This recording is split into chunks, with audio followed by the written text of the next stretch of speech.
Hi, this is Bob Greenberger, author of Star Trek: The Complete Unauthorized History and many, many other books. And for the years, I've been talking about comic books and science fiction. I've been working in the field, and I'm now reduced to appearing on Mr. Media. I hope you enjoy it.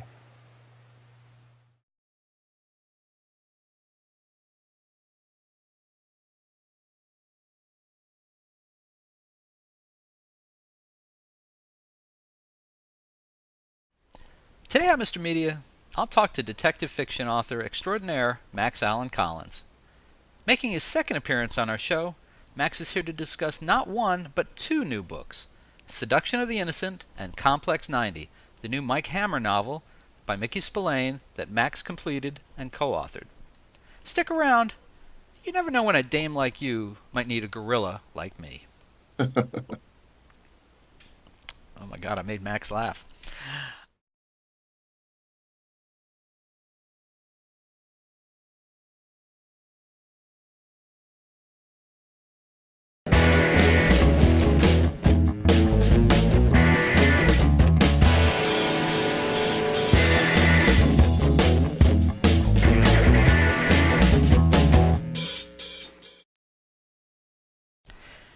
Today's episode of Mr. Media Interviews is brought to you by GoDaddy.com. You know GoDaddy.com from their wild and sexy commercials, but isn't it time you actually test drove their web hosting and domain registration services yourself? For a limited time, Mr. Media listeners can save 10% on the already low price of web hosting services at GoDaddy.com by entering the promo code POD4 at checkout.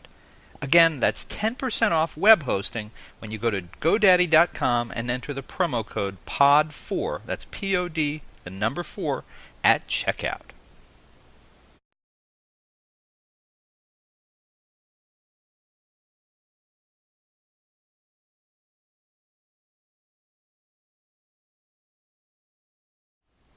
Mr. Media is recorded live before a studio audience of Dr. Frederick Wortham fans. Oh, Not a lot of those. oh, well, okay. Okay, it's just two prickly old broads who still think comic books are the root of all evil in America. In the new media capital of the world, St. Petersburg, Florida.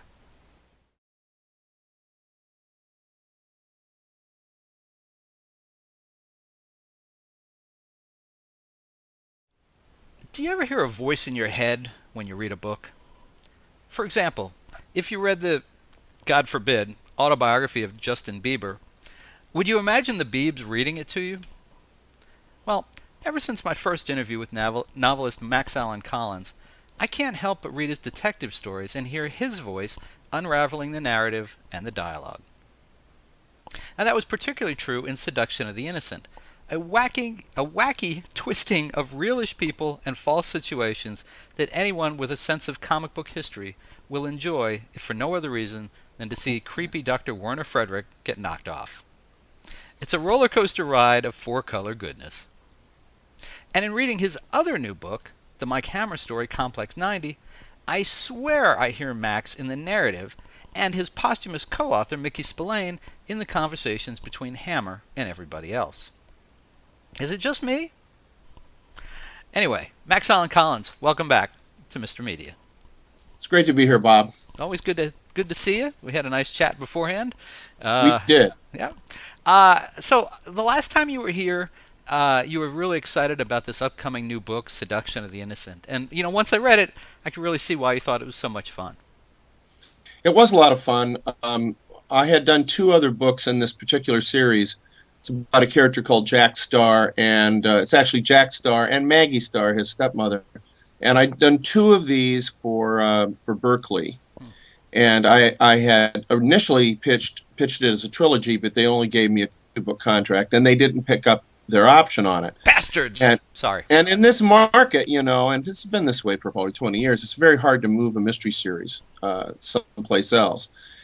And I'd had these three stories I specifically wanted to do that were in the historical vein, but that I didn't think were quite right for my Nathan Heller character, where I've done the Limburg kidnapping, and recently JFK. That my book is out right now, Target Lancer, which is about the JFK assassination, and these didn't quite seem right for Nathan Heller, and they all had the commonality was comics, the history of comics. And so the first book was basically about the two kids who created Superman getting screwed over, and I added shocking. Yes, and I added a murder to that story. I had one of the people who screwed them over get murdered at DC Comics, although I didn't call it DC Comics. I forget what I called it. And then a year or two later, I did a book where I dealt with the feud between cartoonist Al Cap and Ham Fisher, who were two of my favorites growing up and still are my favorites. In fact, Al Cap is probably my favorite comics artist, comics writer. But they had this, horrendous feud that resulted in the suicide of Ham Fisher. So I turned it into a murder and, changed the names, do the Ramona Cleave thing, and kind of took a little bit lighter approach than I usually do. Not quite the Chandler, Hammett, Spillane thing that I'm known for. A little more in the Nero Wolfe, Rex, the Rex Stout, Ellery Queen manner. And I had a lot of fun with those, but I'd had in my pocket doing something with the McCarthy era attack on comic books. And specifically, I thought, what comics fan wouldn't like to see, particularly comics fans my age, wouldn't have liked to see Dr. Frederick Werner murdered. So I set about to make him the murder victim. He doesn't actually get murdered till about halfway through the book. Because I wanted to be able to introduce all of the potential suspects, and there's a lot of them. There are. And then also, I have this fight sometimes with editors in the mystery realm where they think that you've got to have the murder happen by the end of the first chapter. And to me, one of the most, maybe the most important character in a mystery is the murder victim. I mean, it's to some degree, to solve it, you've got to do a character study of the victim. So I prefer to let them stick around for a third or half the book if possible. Also, I had some historical basis I wanted to touch, and I actually did an entire chapter on the very famous Senate hearing where William Price at William Gaines, my guy's Bob Price, William Gaines, I get the real and the fictional mixed up.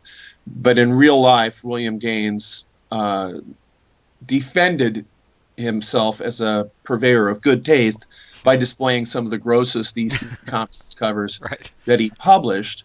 And, it's a magnificent real life. It's horrible because of what out of that moment grew the Comics Code Authority, and comic books were ruined for 20 years. But, that moment was a perfect Captain Queeg witness stand meltdown, the kind of thing you usually only see in drama. It's the end of Perry Mason, where probably in the history of jurisprudence, no murderer has copped to doing, and there's been no witness stand confessions that I know of, except for the 100 or so that Perry Mason was able to elicit. And so when you have a moment like that in real life, that you can, surround with fictional goodies, that's kind of irresistible to me. And I was the right age to feel like I was really young. I was probably 6, 7 years old when the ECs were pulled away. And, no kid likes to have his Snicker bar, grabbed out of his mitt. And I vividly remember, when Mad Comics turned into Mad Magazine. I really remember having, a quarter. Where am I going to find 25 cents to buy a magazine? And most of the ECs that I saw as a kid were used. Antique shops would always have a stack of comic books, usually 3 for a nickel or that kind of thing. And the coverless ones were even cheaper. And I that's where I read when I was very young, way too young, the famous Johnny Craig Christmas story, All Through the House, which is about the demented Santa Claus who's a serial killer. And probably my reading that at age 6 or 7 explains a lot about the direction that my life took. I wish you hadn't brought that up. That was in the original Tales from the Crypt movie, as I recall. It was. It It was. scared Jones the Hawkins. crap out of me. Saw that at. I think I've posted about this in another interview. Saw that at the State Theater in New Brunswick, New Jersey, with a buddy, and I remember sitting there. And this was before parents paid any attention to what the Right. movies their kids went to. And I don't think I slept for 6 months, maybe years. I mean, it was so scary. They redid it. The beating They redid heart. it Yeah, on this was the the original. TV show. Yeah. The 70s, a beating heart in the guy's hand. It's just like, Oh. oh my God, it was just so great. It never occurred to me that it was just fake. It's just like, oh my God, I'm like 12, 13 years old. It was just the most frightening thing. Anyway, thanks for bringing that up. Well, most of I think back a lot on these moments that, and I really was young, and it's kind of interesting to think about it right now because with everything that has flowed out of the Sandy Hook tragedy, obviously once again violence in media gets trotted out because it's always the convenient whipping boy. There's nobody to stand up really for the First Amendment except in the vaguest sense, and it's just such an easy target. And Seduction of the Innocent deals with the fact that some of the things that we think of as left wing or leftist or progressive were under attack from the left. I mean, I always say the place where the far right and the far left meet is at a book burning. They're just bringing different books usually. In the case of comic books, they were bringing the same books because they're always trying to protect kids because there's always people that want to protect other people because they're not as smart. Those other people aren't as smart as they are. So it's very, very dangerous. Comic books don't kill people. AK-47s kill people. Put that on a bumper sticker. So, and I hadn't thought to go here, but since you brought it up, I will ask you: Do you worry about the dialogue now after Sandy Hook and after the Batman movie shootings in Colorado and some other things that there is more talk and pressure on film and video games and TV violence that does it? And I'm putting it in context of Seduction of the Innocent, where Wortham was blaming comic books for every ill in society. True.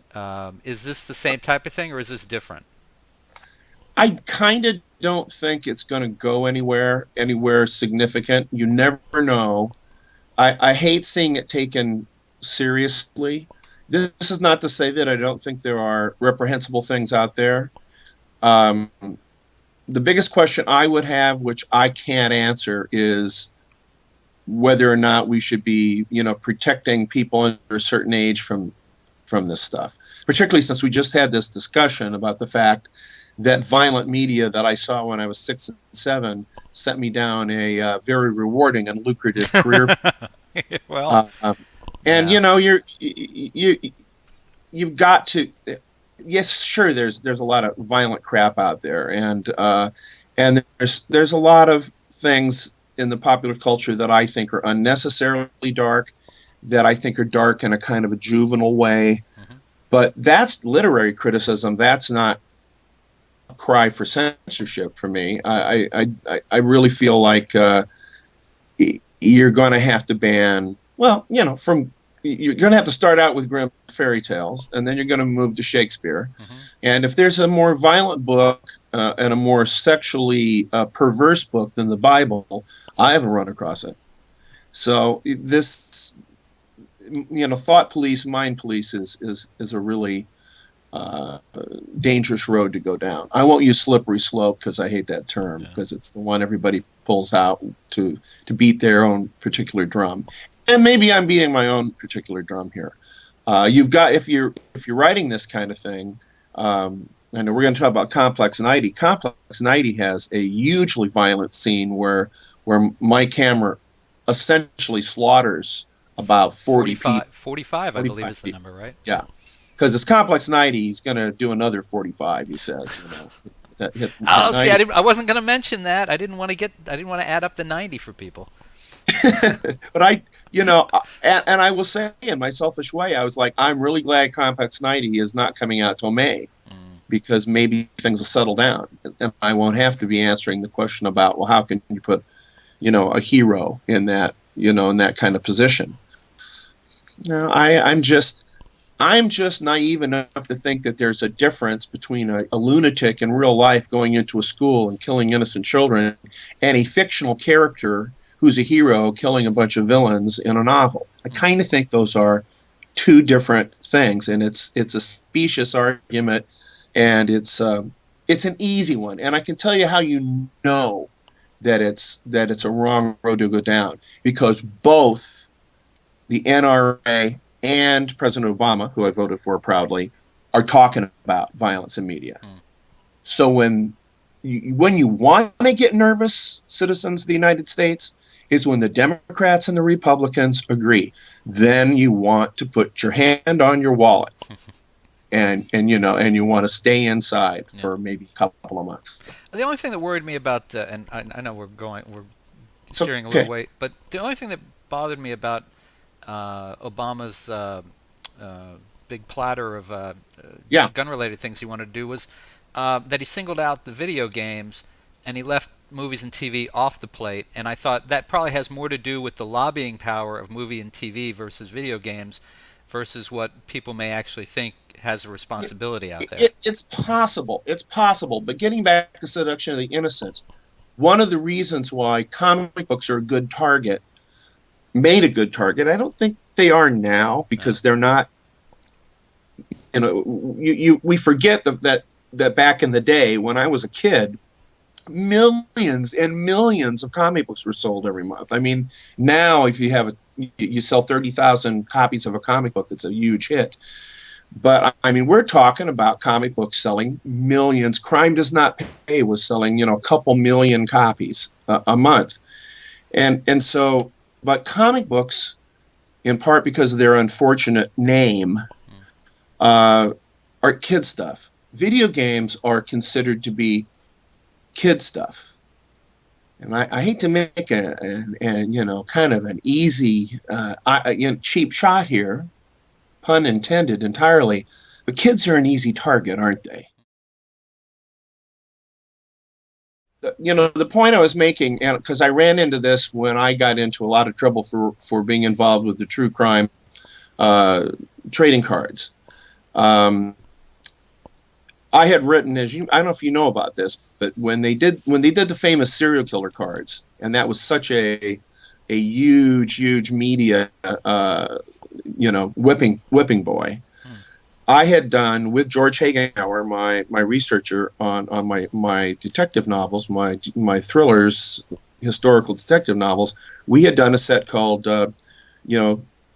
Gangsters and G-Men, and the Gangsters and G-Men cards were done as a separate set. At the last minute, the publisher, who I think was Kitchen Sink, no, that wasn't Kitchen Sink, it was Eclipse, I believe, put them out as one set. And so my Elliot Ness cards and Babyface Nelson cards and J. Edgar Hoover cards were put in with, Ted Bundy and Dahmer and all this stuff. And so when that big fuss happened, that was one of the factors that got me essentially fired from the Dick Tracy comic strip. There was an incredible storm of protest and all kinds of silly TV and radio things done about those cards. I was on Bill O'Reilly's radio show, and I went on in good faith, and he absolutely attacked me and did not allow me to say, I could not put two words together to explain that these were not targeted at children, that the collector cards grew out of baseball cards and so on. They don't compact you gum, and we don't sell them to the kids coming out of the grade schools for recess. That they were intended for adults, much as the comic books of the 50s. Many of them were intended for older, we're talking about teenagers and adults, because so many of the soldiers who came back from the war had gotten used to reading comic books. So the readers I was an unusual reader of EC to be 6 or 7 years old. Most of them were older, but anything that is, kids, and by kids I mean anybody, say under 20, you don't have a lobby for the things that you like to do. And people can, legislate and make all kinds of pronouncements about what you should and shouldn't be looking at in a way that's very safe. Whereas the movies and the TV, that's a huge, broad demographic. That's not just for kids. So, and of course, it's always a misnomer, because the notion that only kids are playing video games is crazy now, because we have a couple generations now that grew up with video games. And comics, we worked very hard for years to try to get it across to people that this is just another storytelling medium. Mm-hmm. I think that war has kind of been won everywhere except the bookstores, where it's still kind of, you never know where your graphic novel is going to wind up. A lot of times it winds up in the humor section. Right. Yeah, I was. It's a great story Will Eisner had told me years ago about how when his first book came out, Contract with God, that he had gotten a call from someone who had seen it at oh gosh, I can't think of the name of the bookstore. Very famous bookstore in New York, starts with an R. It just completely went out of my head. Yeah. Well, anyway, so he had gone down to the store, very excited to see his book. You know, it's his first book, and he looks for it in the racks. He doesn't see it. He looks for it where the comic books are. Doesn't see it. He looks for it in the religious section. Doesn't see it. Finally, he goes to the manager, and he says, I was told that you were carrying my book. He says, well, yeah, we had it. He says, but it was in the comics section. And a lady came and complained that it had naked pictures in it. So I looked at it and I thought, well, okay, yeah, so we should move it to another section. And he said, well, I read it and I thought, well, maybe it should be in the religious section, with Judaic books. So I put it there, and they complained that people complained there shouldn't be comic books in the religious section. And so I moved it to another place, and I said, well, I've got it in the basement. I just don't know what to do with it. So. No, it's true. It does remain a problem, and it's always been a little bit of a problem for me personally, because I've always kind of felt that, if I do Road to Perdition or something like that, it really ought to be sitting next to my novels in the mystery section. But this is an overall problem. I know I had a problem with Nate Heller for a while, because they were putting him in the fiction section, not in the mystery section. So people have to be able to find you. At least on the internet, all they have to do is enter your name, and away you go. Maybe you should do Nate Heller Vampire Hunter. Maybe that would help. Yeah. When I went to the movie Lincoln, and we went to St. Louis with my son Nate and his wife Abby and my wife, and we happened to sit on different sides of the theater because it was so crowded. And afterwards, he came over to me, and I just pretended to hate it. And he said, "Well, what was wrong with it?" I said, "Where were the vampires?"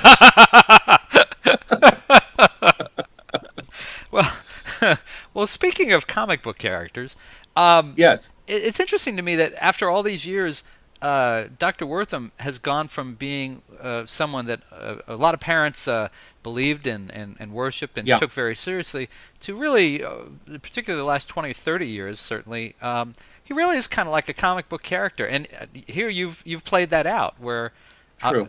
He's like he is a lot like a lot of comic book type characters in the book. And I don't know where I'm going with that so much as I just wondered, did you have any trouble with the title, using exactly the same title that was on his book, his famous book? Well, you can't copyright a title, and as you probably know, I'm in a band called Seduction of the Innocent, who have played at San Diego Con any number of times, with my friend Miguel Ferrer and Bill Mooney and Steve Lealoha and Chris Christensen. We haven't played for a while, but we named the band after the book. And when I put this thing together and was trying to figure out a title for it, I just thought, why don't I go for it? Because I don't think anybody's going to confuse my novel with that nonfiction book.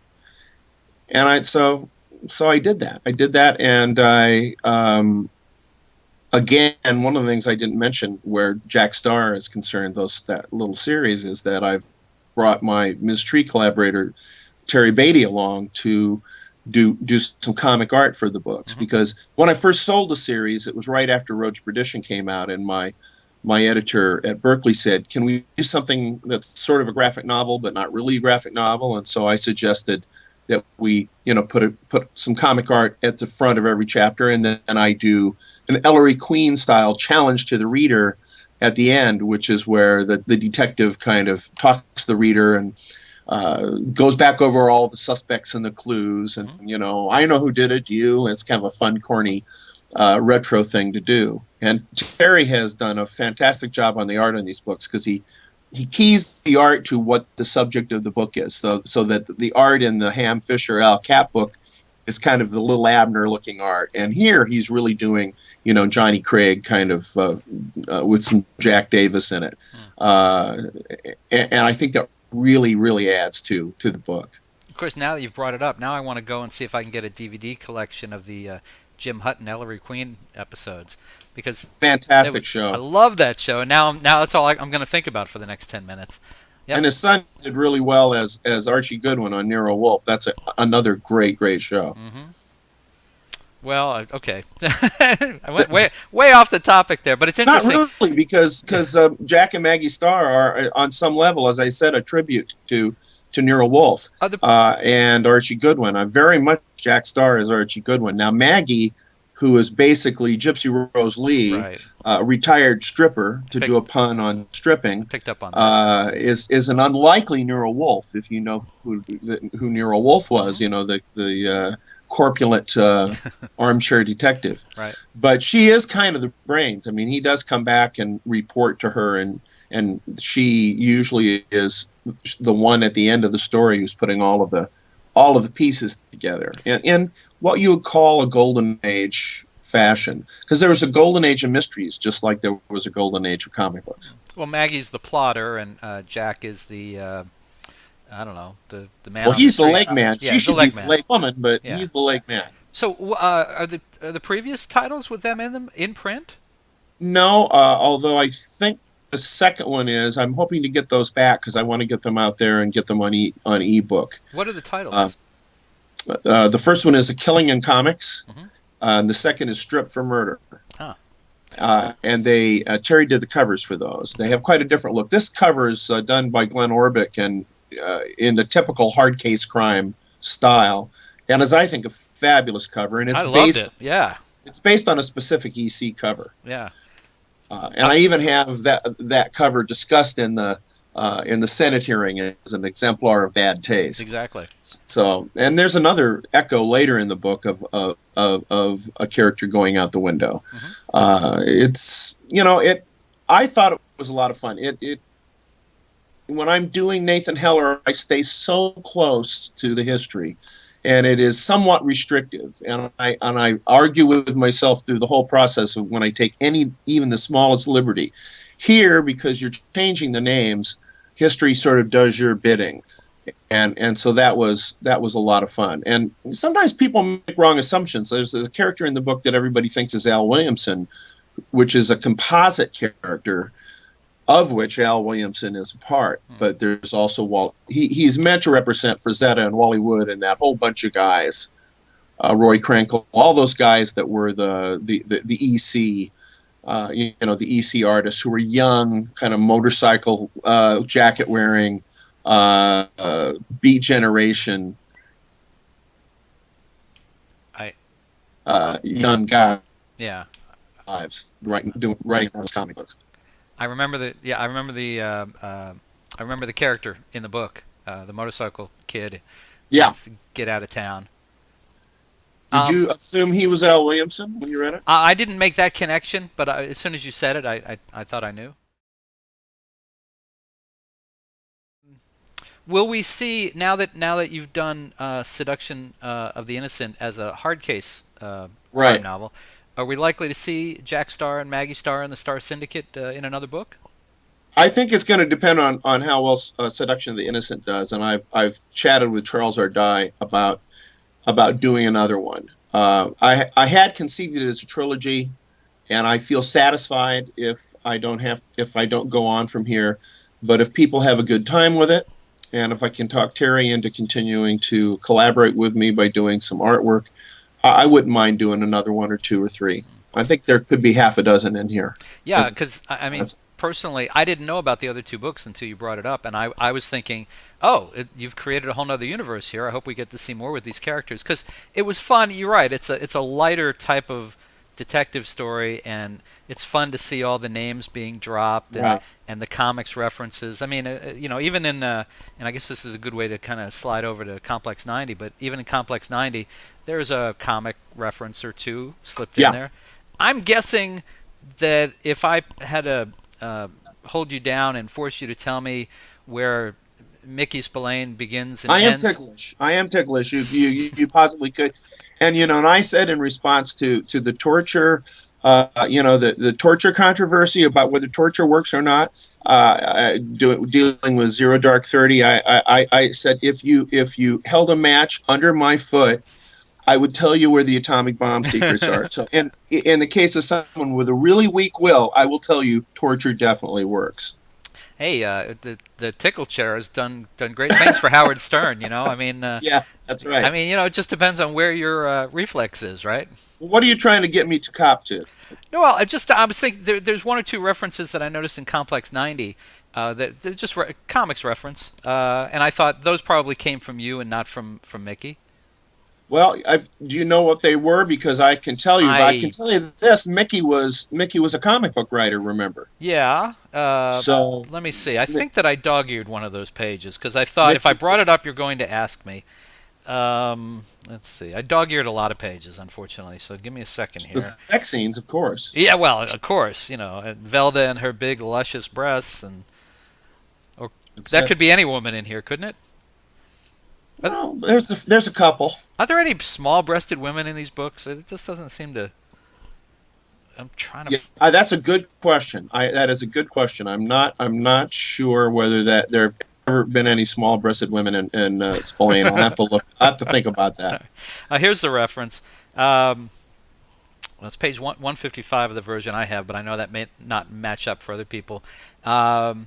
And I stuffed on my hat and left her in the red, white, and blue living room with the big comic book face of a crying woman staring at her. Now I know that's a reference to a very famous Lichtenstein. Yeah, Lichtenstein. Whoops. Yeah, I would say no. That was me. I think that was a scene that Mickey had that's based on a scene Mickey wrote. But one of the things that I do when I'm completing one of Mickey's manuscripts is I expand them so that if I have 100 or 125 pages of Mickey, I try to turn that into maybe 200 pages, and I do that by dealing with things that he sort of dismissively left to happen off stage. Mm-hmm. He could be lazy at times.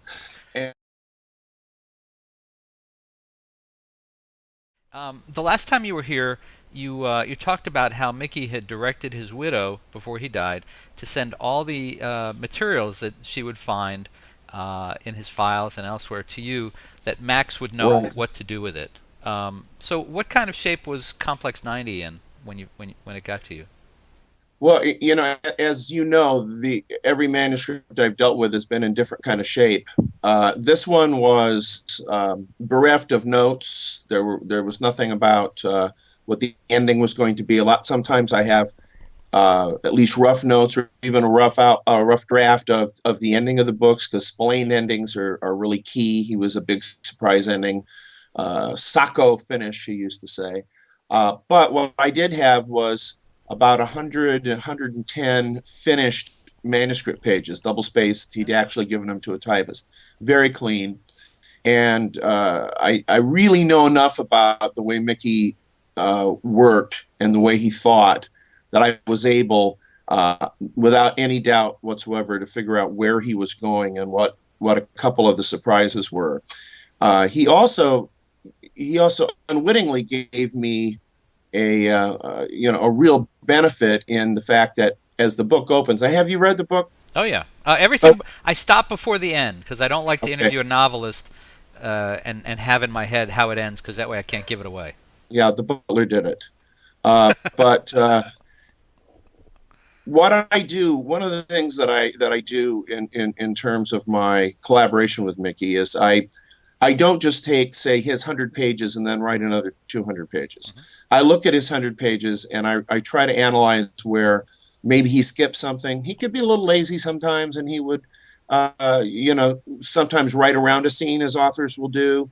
And when I got a hold of this, I realized I had a great opportunity, because the book opens with my camera being interrogated by very high up, upper echelon spies and military about having been in Russia, where a Right. lot of bad stuff went down. Right. And Mickey, in his opening couple of chapters, my camera gives a very, almost an outline of what happened to him in Russia. And frankly, it didn't work too well, because it's just a talky scene of, you could, if you're making a movie, you'd just go into a room and it'd be like radio. Mm-hmm. And so I took what my camera in broad outlines said happened in Russia, and then I wrote about 90 pages about what led up to him going to Russia, and what specifically happened in Russia. And then came back and caught up with the end of the interrogation, and picked up at Mickey's manuscript. So in the middle of the manuscript, and in the middle of the book, you're back into very pure Mickey Spillane territory. So this is different than any of the other books. I've more intertwined. This time there's like a chapter that's almost pure Mickey. Then there's, I think, 3 chapters that's entirely me. And then it goes into this collaborative thing we do. And but you have to get clear to the end of the book, maybe the last 50 pages, before I'm sort of on my own again. So it to me, it's a really good collaboration. I mean, I think it really meshes well. And because it's a spy novel, it's about Russians and the Cold War. And this was written by Mickey 64, 65. So right as the spy craze was starting, right as the Fleming movies, the Bond movies were starting to hit, and Man from U.N.C.L.E. and all of this kind of stuff. And, at the time I was reading things like the Mad Helm novels, and going to all the, going to Our Man Flint and all those movies. So I had a great, just absolutely fun time being able to finish a mid-60s spy novel begun by one of the greatest mystery thriller writers of all time. It's very cool. So you created that whole backstory. Did you invent? Yeah. What's her name? Zora with the steel teeth. Yeah, that was my invention. Yeah, that was my invention. I like that. Grew out of a lot of research. I credit John Gunther's Inside Russia at the beginning of the book, but I just thought it would be fantastic to see my camera in Russia. And, where Mickey just in the interrogation just threw off that, he'd broken out of this prison and shot 45 guards. I turned it into a scene. Yeah, you pinpointed where those numbers came from, because I remember reading it and going, 45 guys. How did he kill 45 guys? But then you took that as a very granular thing in his original, I guess, and you spread it out and you explained it. And the business with Velda in her own story of being behind the Yes. Iron Curtain.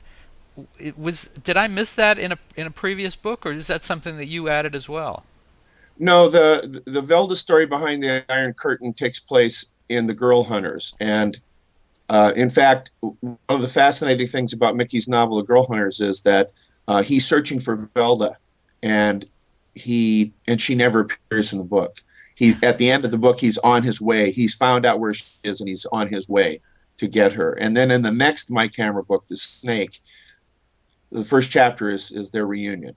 I used material from The Girl Hunters and The Snake to flesh out what happened to Velda. And I tried to answer some questions about why didn't they get married, and why did Velda have the attitude she had about it being okay for Mike to sow all these wild oats. And you kind of understand, I think in this book, you understand the relationship a little better when you go through it. And it was actually my idea to utilize this Russian story as a way to be a sequel to the Girl Hunters. It was, to bring this character, the dragon, back, who is this sort of hulking Russian torturer and executioner. That I thought made a lot of sense and Mickey may have been heading there because I was following some cues in the manuscript. Sometimes I'm not sure if sometimes I may be extrapolating my own interests onto the manuscripts. On the other hand, the mystery in this book, what was going on with my camera, why my camera was sort of manipulated into going to Russia, that mystery I figured out. And I have absolutely zero doubt that I didn't figure out exactly what Mickey was up to.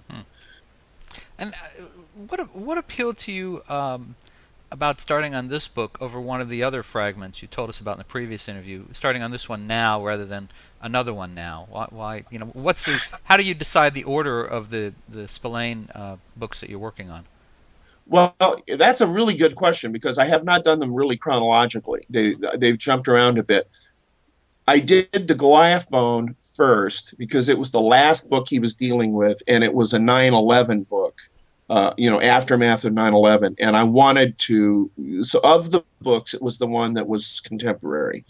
And I thought, I better do this now while it's still contemporary. And that was like in 2006, I think. Then I picked the manuscripts that I thought were strong and also had the most Mickey Spillane material for me to deal with. Both The Big Bang and Kissed Her Goodbye, I had a lot of his material. I had, in addition to the 100 pages, I had false starts with material I could use. I had notes. I had endings. Complex 90 and Lady Godiva.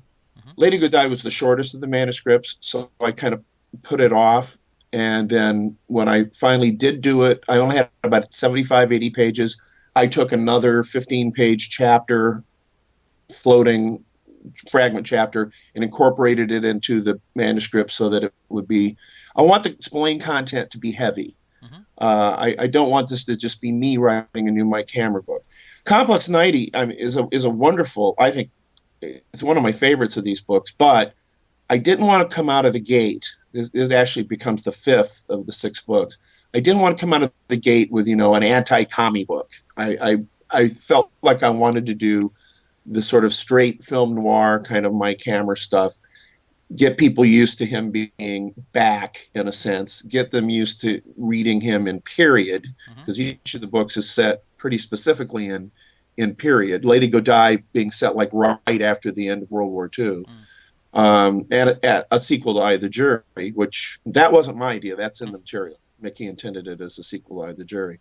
But I thought with Complex 90 that if I came out with that early on, it might stir up right-wing talk, and like Mickey and I are basically being the Rush Limbaugh of suspense fiction, which is not at all the case.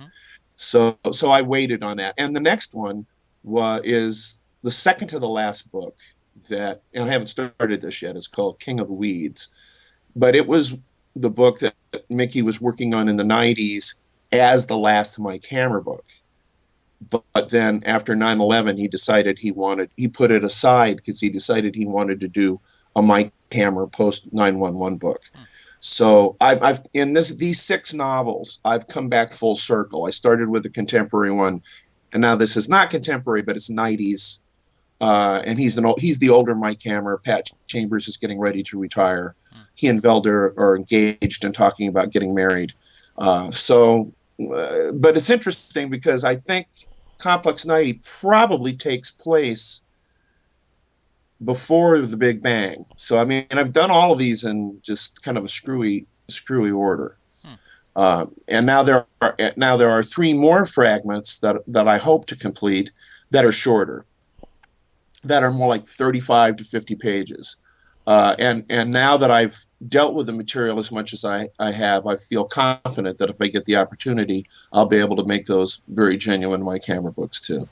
Do you find that there are people who can spot hints in these books of where Mickey begins and Max. Well, Mickey ends and Max begins, or are there? Do you, as a writer, have you put in little are your fingerprints apparent? Do you think to the? Well, I think there's no doubt that my fingerprints are in there, but I don't think people can spot it. Not frequently.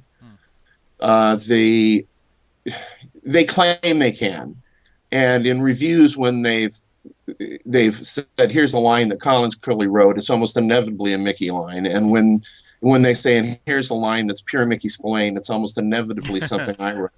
And remember, a lot of the sentences are both of us. I mean, I am going through and expanding and revising, and I view the material as rough draft. So I don't go in, even though this guy is a god to me. I revise the Ten Commandments any way I feel like it. You know, that's just because the books aren't done. He didn't finish them. Right. So you know, he said Max will know what to do. If Mickey said that, if he believes that I know what to do, then I know what to do. Well, obviously, he trusted you. That's a good thing. He did. Yeah. He did. And I present these as collaborations, and I find myself a lot of times. You'll see me sometimes on the internet in the comment section where people have treated the book like it's a book I wrote. And I have to come back and say, no, these are collaborations. You know, a third of the material was written by Mickey. Mickey plotted it. And Mickey, by the way, did create my camera. So these are basically, I would say they're 50-50. They're pure collaborations. And I don't know if there's ever been anything quite like this in the history of the genre. Certainly, there's never been a writer of his stature in the genre who left behind a file cabinet drawer of unpublished material. I mean, I literally have a file cabinet drawer here that I have trouble keeping all of the material in. Right. And and if there would happen to be a real renaissance of interest in Mickey. For example, there's a Warner Brothers My Camera movie in the very early stages right now. Oh, good. If that would take off, there's so much material here that could be either, non-My Camera novels or non-My Camera novels that Mickey began that could be tweaked into being Hammer novels. So there's another 10 or 15 years if I live that long and the people are interested in the material. For example, there are 3 screenplays. There's a Western, there's a science fiction fantasy set in a carnival, and there's a horror novel about a mummy and a homicidal dwarf. I mean, there's all kinds of crazy stuff here. And I put the My Camera stuff first in the queue. And I explained that, to Jane Spillane. I said, there's some things here that are really cool and that you're really interested in. We got to come out of the gate with My Camera. So, and I've always done a worst case scenario. Like you asked me what order to do them in. I looked at them and said, okay, because I had a 3-book contract, if I only get to do 3 of these, which 3 should I do? So I picked those 3. And then, and so it's always that way. And, you have to do that. You know that as a freelancer and a much published writer yourself, you're always kind of looking down the road at, what are my best opportunities? I want to make sure if I've got an opportunity to do a book, this is an idea I really don't want to miss out on doing. And I mean, I think that's part of the fabric of this profession. By the way, Carney's in a sci-fi story. That's just predictable. There's nothing odd there. All Carneys are sci-fi, right? It's a wonderful story. It's called The Green Woman. And I've looked at it a number of times to see whether or not it can be turned into a My Camera, and it really can't. A lot of his stuff can be just interchangeable. I mean, he really had kind of one guy he wrote about. Right. But I'm hoping that at some point I'll get a chance to do the Western, which is a terrific Western. It was written for John Wayne. And obviously never produced, but here's a Mickey Spillane script for a Western written in the 1950s for John Wayne. You can see why I'm really dedicated to trying to get this stuff out there, because I think it's significant material. And the thing about Spillane is it's significant and fun. I mean, I think these books, the one thing I would say about these books, if you don't have a good time reading these My Camera books that I write, you don't like ice cream. I agree. I agree. Let me ask you one more question about Mickey. Sure. So, in the detective fiction, there's a lot of things that would be ripe for parody. As a matter of fact, I was thinking of the Peter Falk movie, The Cheap Detective, where pretty much all of them were thrown in there. How do you, in writing, so to speak, after Mickey in a lot of these cases, how do you walk a line between honoring the style that he's so well known for, and Hammett before him, and somewhere between honoring it and parody? How do you make sure that you're not crossing that line? You want to do, I would argue that I'm not even doing pastiche, because these are books by Mickey Spillane being completed by his chosen collaborator. But certainly you want to never, drift from pastiche into parody. But keep in mind too, Mickey, very few people ever really talk about this, but Mickey had a twinkle in his eye. Mickey knew exactly what he was doing. He knew it was larger than life. He knew it was outrageous. When he was telling me what the ending of the surprise ending of one of these books that he hadn't written yet was. I mean, a lot of these endings I know because he told them to me. We'd be in one of his offices at his home in South Carolina, and it'd be late at night, and it'd be like he was like I'm a kid around a campfire, and a really, really demented camp counselor is telling me these stories. He would be cackling when he told this, whatever violent, crazy black thing happened at the end of the book. So he had a real sense that he was writing, genre. His tongue was at least slightly in his cheek. Got it. And so that element is there in informing it. I mean, the best Mickey Spillane ending for me is one where I laugh afterwards because it's so outrageous. And these are not, and even when he wrote them, were never intended to be anything close to realistic. They're expressionistic, surrealistic, and they were. Remember too that when My Camera was created, The Private Eye had been around quite a while, and The Private Eye at that point, as a literary genre, was almost dead. Chandler was still publishing, but it had really kind of run its course, and The Private Eye was something that the radio series had just milked to where most of the Private Eye shows that were on in the late 40s were parodies. The Sam Spade show was a send-up. The Private Eye shows that Jack Webb did were send-ups. Most of these shows had embraced the absurdity of the material. So when Mickey created My Camera, he was coming into it at that point. And so he was dealing with The Private Eye as this larger-than-life mythic and kind of silly, frankly, character. And then he put in these elements of sex and violence that were keyed off of what he felt the GIs returning from the war would expect and would respond to. And, so The Private Eye is no more realistic than, speaking of John Wayne, than the kind of Western figure that John Wayne and Randolph Scott and Audie Murphy played, which have zero basis in history. I mean, there weren't people like Randolph Scott riding around the West. And we don't care because it's a pop culture myth. It's a pop culture myth. All right, so last question. And yes. You've been great with your time. For what's it been, a week since we started, I think? We've had a few. We had a few bumps in the road. Starts and stops. So Mickey chose you to finish his work. You've got your own stable of characters and books. So you've got a ton of books that you've created. You've got these little universes. We talked about Jack Starr and Maggie Starr, and everything. So my question to you is, do you have file cabinets full of notes? And if something happens to you, who's going to finish your books? there won't be any to finish it, except if I'm in the middle of one and drop dead, which is, it could possibly happen because I'm working all the time.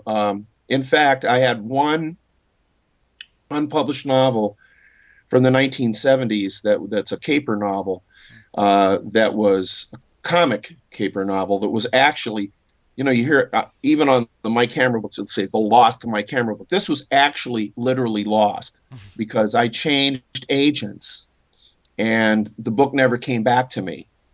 And then just a couple of years ago, the agent passed away and I got it in the mail.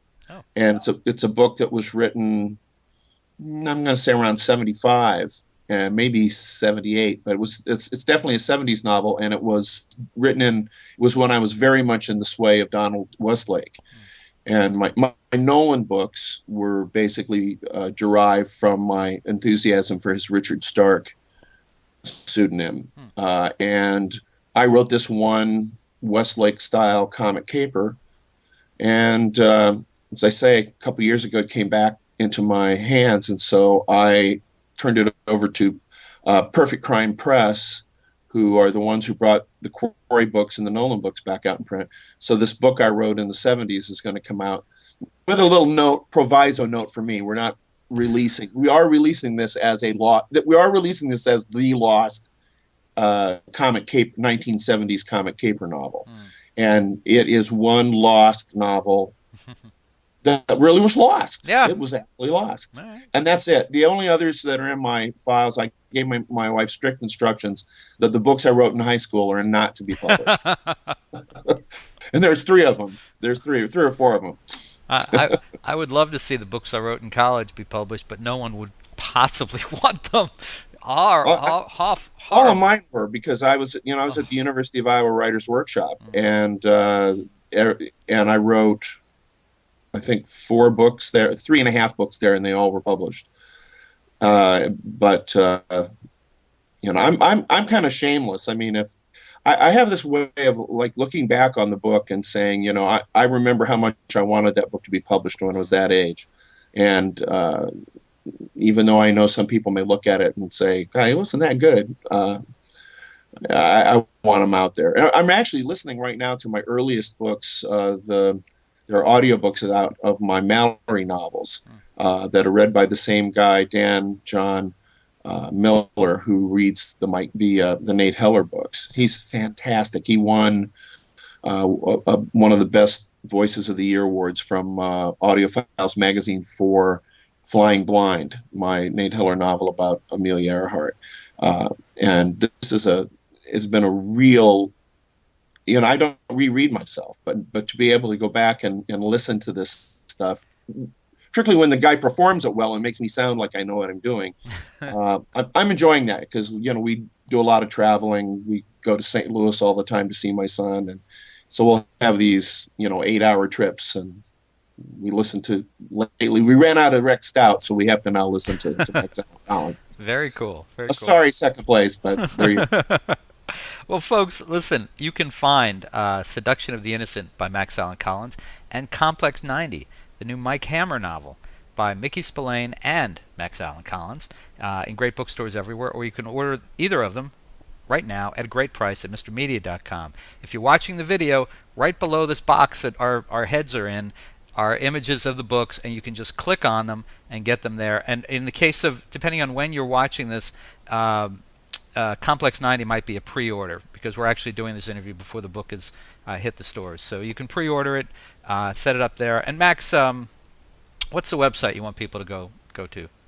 We have a website, why do people say www? Of course it's www.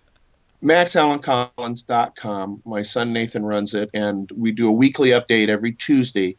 And it both tells you what's coming out, and I also a lot of times write a silly blog entry about what I've been doing or what movies I like or don't like, and that kind of thing. And Bob, thank you for doing this. You do a great job here. I always just feel like I'm talking to a friend when you interview me. Wow, thanks, Max. That's very nice of you. That was the $20 is in the mail. Thank you very much. $20 isn't what it used to be, Bob. You might want to rethink the amount. All right, I'll send you 50. Okay. I'll tell you what, I'll send you 20 and I'll autograph 5 of my books. I can't give them. Oh, no, that's not what I meant to say. Max Allan Collins, thank you so much for coming back and joining us on Mr. Media again. Good to see you. Thank you, Bob.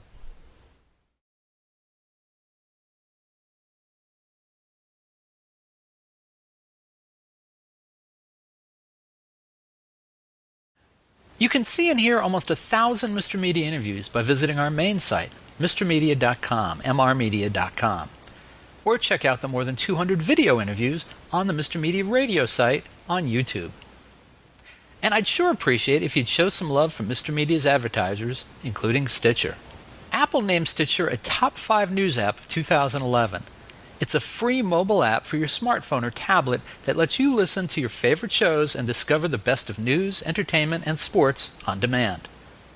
You can listen whenever you want to more than 5,000 shows, get customized recommendations, and discover what your friends are listening to. My own list of Stitcher favorites is pretty eclectic. I start my day with an hour of MSNBC's Morning Joe with Joe Scarborough and Mika Brzezinski. Then it's the latest 2-minute update from the Onion News Network. After that, I'll listen to WTF with Mark Maron, Here's the Thing with Alec Baldwin, HBO's Real Time with Bill Maher, and excerpts from E's Chelsea Lately and The Soup with Joel McHale. Also in regular rotation on my Stitcher playlist, the BS Report with ESPN's Bill Simmons, the TechCrunch headlines, and the Don Geronimo Show. The latest episodes of each show, whether originating from broadcasts, cable TV, radio syndication, or podcasts, are continuously updated. Stitcher is a free app for your iPhone, iPad, Kindle, Fire, BlackBerry, Droid, and more. And show your support of Mr. Media by getting, did I mention it's free? The app at stitcher.com/Mr. Media. That's stitcher.com/MR Media. Stitcher Smart Radio, the smarter way to listen to radio. We're also supported by Audible. Check out Audible's 30-day trial membership and download the audiobook version of the book everyone's been talking about, 50 Shades of Grey by E.L. James. Sign up for your free trial today at audible.com/radio. Again, audibletrial.com/radio. And finally, if you need a disc jockey for a wedding, bar mitzvah, corporate event, or just a big old party, please consider calling 1-800-DIAL-DJs, the party authority for all your party entertainment needs. You can call 1-800-DIAL-DJs or go to their website, 1-800-DIAL-DJs.com, and tell them Mr. Media sent you. And thanks for listening.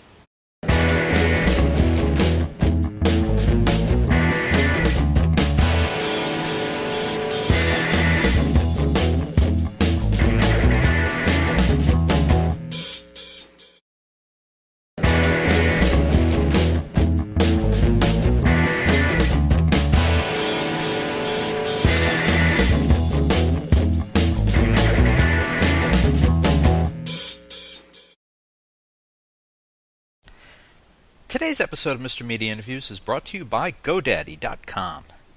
You know GoDaddy.com from their wild and sexy commercials, but isn't it time you actually test drove their web hosting and domain registration services yourself? For a limited time, Mr. Media listeners can save 10% on the already low price of web hosting services at GoDaddy.com by entering the promo code POD4 at checkout. Again, that's 10% off web hosting when you go to GoDaddy.com and enter the promo code POD4, that's P-O-D, the number 4, at checkout.